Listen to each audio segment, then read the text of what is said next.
explain what this series is all about for those of you who didn't watch episode 1. Did I get what I've paid for? Started off as a column in the fanzine Collector Times. Again, it's no longer online, unfortunately. The webmaster had some other issues in her life and couldn't keep the magazine going anymore. But now that I'm starting my own YouTube channel, I decided to bring my most popular feature back in some form.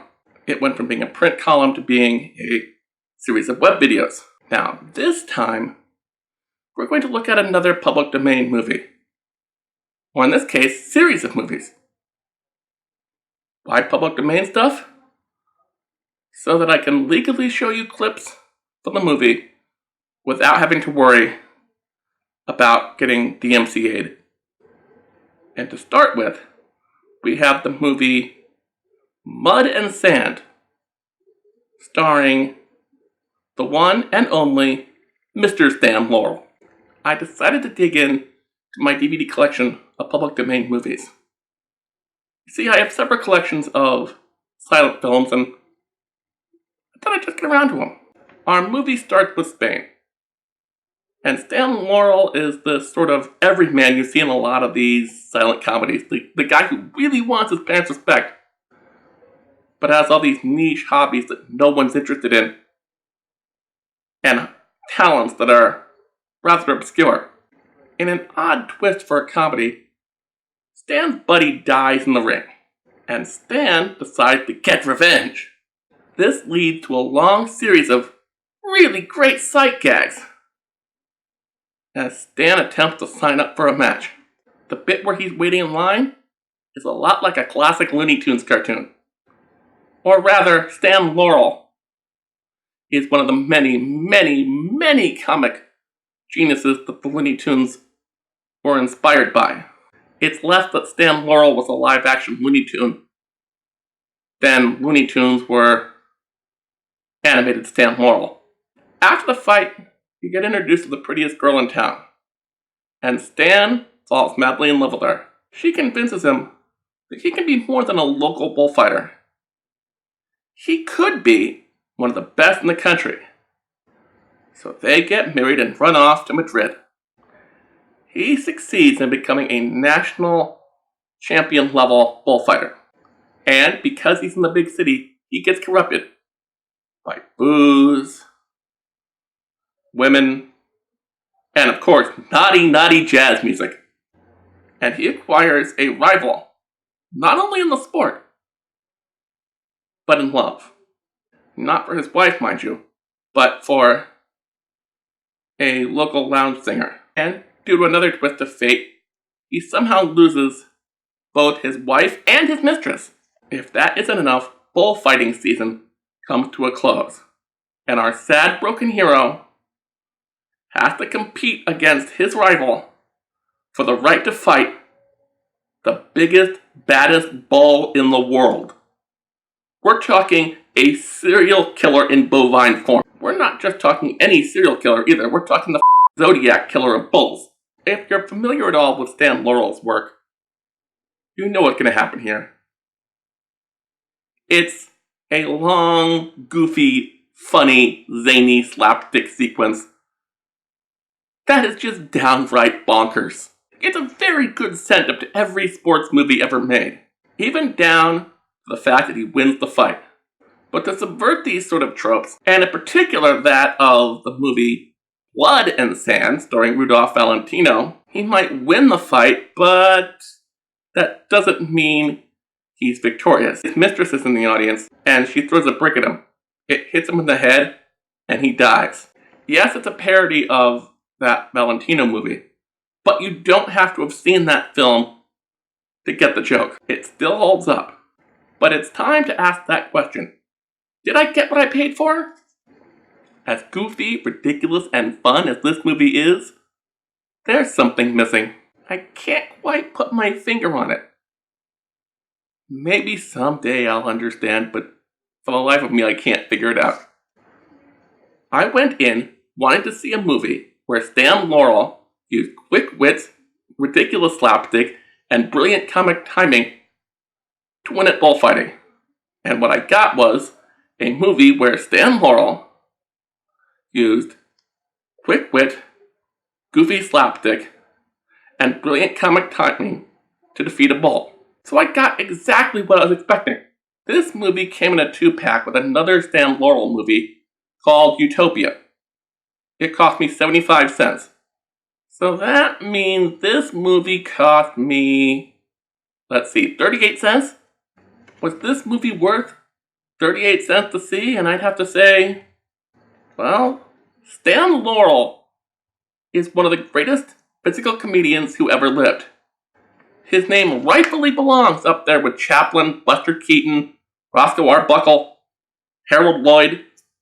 So, 38 cents for Stan Laurel, hell yeah. But I have to wonder, what would happen if you took Stan Laurel, brilliant comedian that he was, and pair him with someone who had equal comic skill, but a complementary skill set? If only. If only. But I guess the world will never know. If I'm going to cram 3 movies into this video, I'd better hop to it. Which I guess is a nice segue since our next movie is called Hop to It. And it stars some unknown named Oliver Hardy. Oliver Hardy.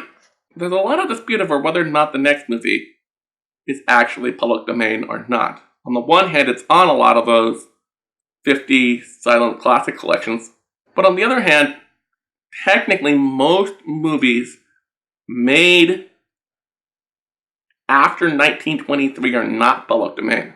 But the original production company is not known to exist, nor does anyone really know who owns the copyright. Companies like Alpha Video and the Kino Collection have produced Hop to It on DVD. The Kino Collection version has been digitally remastered. That most certainly is not public domain. However, there are plenty of prints out there that are dirty as all hell. And I'm pretty sure those are safe. So, let's get to it, shall we? Hop to It has another classic setup for silent comedies. You'll be young, naive, childlike bellhop, played by Bobby Ray, and even older, crotchetier, more cynical bellhop, played by Oliver Hardy. And you have a cast of other characters like the manager and a bunch of guests, which include a con man and a young woman traveling alone. The 9 falls off on one of the doors and starts looking like a 6, which means the bellhops go to the wrong room and do the wrong thing for the wrong person, and hijinks ensue. I admit, when I first saw Bobby Ray doing this bit with shoe polish, I assumed the worst, because this movie was made in 1925 or 1926, so doing a blackface routine would not have been considered outside the norm. It was played as if the guest and the manager were just getting mad that the shoe polish fell on their head, and not a racist trope, so props to you, movie. Another interesting fact about this movie is that there are actual black actors in it, and I only have 3 complaints. First, their characters remain in the basement the whole time. Granted, that was true to the period. That doesn't mean I have to like it. Another problem I have is they go uncredited. The third problem is the black janitor is sort of a hound dog. But the fact that they're being treated as people, that they might have emotions or a life outside of operating the elevator, that's actually pretty progressive considering it was 1925. The middle of the movie, the second act, has a lot of things just come out of nowhere. Ray and Hardy just sort of disappear for a while, and apart from the aforementioned theme with the janitor, almost all of it seems like padding. Things pick up in the last 5 minutes of the movie as Ray and Hardy re-enter the picture. They get into some more random mischief, and now a big pile of money is involved. So Ray and Hardy go from being friendly rivals to Hardy almost being the antagonist of the movie. In the end, Hardy is stuck working at the hotel forever, and it looks like Ray has gotten the girl. So, did I get what I paid for? This film came from a package of silent movies that I got for $3.50. However, there were about 50 movies on this collection. That being the case, each movie cost me about 7 cents. Almost any movie is worth seeing if it costs you only 7 cents. I said almost any movie. Those of you who watched episode 1 know what I'm talking about. This movie isn't perfect. The chemistry between Ray and Hardy isn't quite there. Ray's acting childlike and naive seems like acting, which means when Hardy goes to beat the living daylights out of him, you don't really know who you're supposed to side with. There is at least one point in the movie where if I had been a bellhop and I was stuck with Ray as my sidekick, I would have done exactly what Hardy did. Hardy deserved a partner who could do that sort of young, childlike, naive character and have it not seem like acting. Too bad we'll never know what would have happened to his career if he had. Our final movie is The Flying Deuces, starring Stan Laurel. I loved him in Mud and Sand, and Oliver Hardy, he was the best thing in Hop to It. Whoever thought of teaming those two up deserves some sort of Oscar. Okay, remember how I said almost everything made after 1923 was not public domain? Or how last time I said that Bela Lugosi meets a Brooklyn Gorilla had the most insane route to the public domain I'd ever heard? How it got there makes the story of Bela Lugosi meets a Brooklyn Gorilla seem boring, tame, and just kinda lazy. At least if one of the legends is true. I mean, one story goes that during the collapse of RKO, they just couldn't afford to re-register a bunch of their trademarks. But there's another story that has everything. The American Communist Party, Russian spies, a failed plot to spy on Nazi Germany. I mean, it's just a sex scandal away from being a prequel to the Mueller probe. It begins with a Russian immigrant named Boris Moros. He moved here with his family when he was 21. He quickly became disillusioned with the United States, but he had managed to get himself a nice job as a musical director for Paramount Pictures.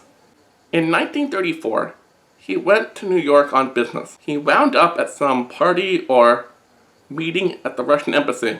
He wanted to become a spy, and he padded his resume claiming to be a director for Paramount Pictures, not just the guy who conducted the orchestra, hoping to catch the eye of Russian intelligence operatives. And what do you know? It worked!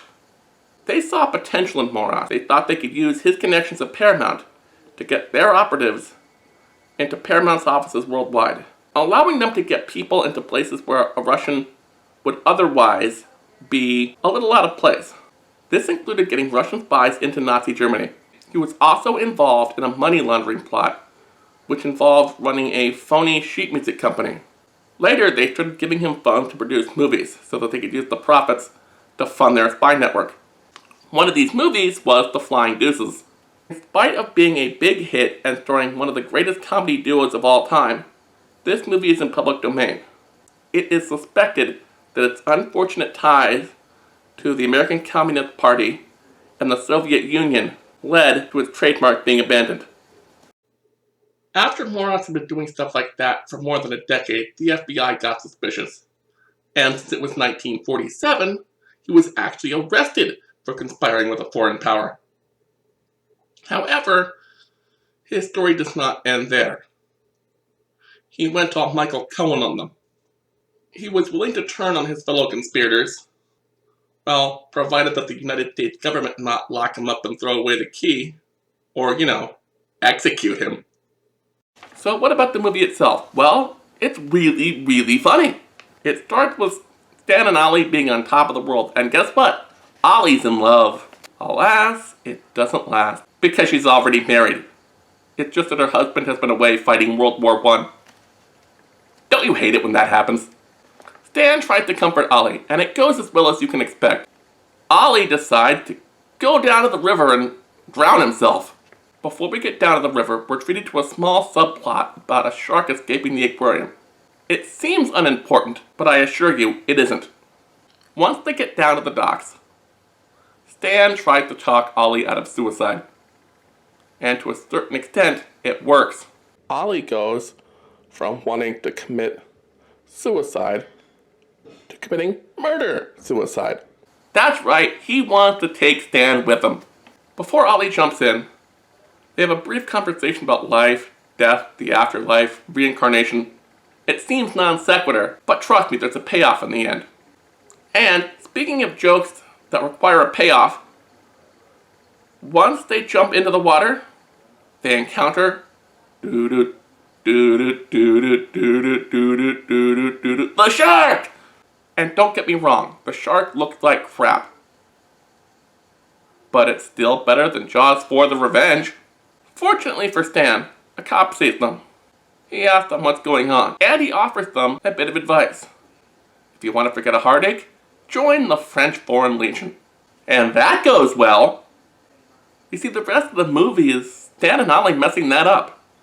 First, they mess up doing laundry, then they mess up being cooks, then they mess up desertion. That's right, they wind up in the stockade. But somehow they break out. And when they do you remember Ollie's love interest from the beginning of the movie? It turns out her husband is their commanding officer. Ollie tries to convince her to leave him so that they can run away together. And that works out well. After that, there's a long string of snappy one-liners, sight gags, and even an obligatory musical number. And I'm used to music in my old-timey comedies.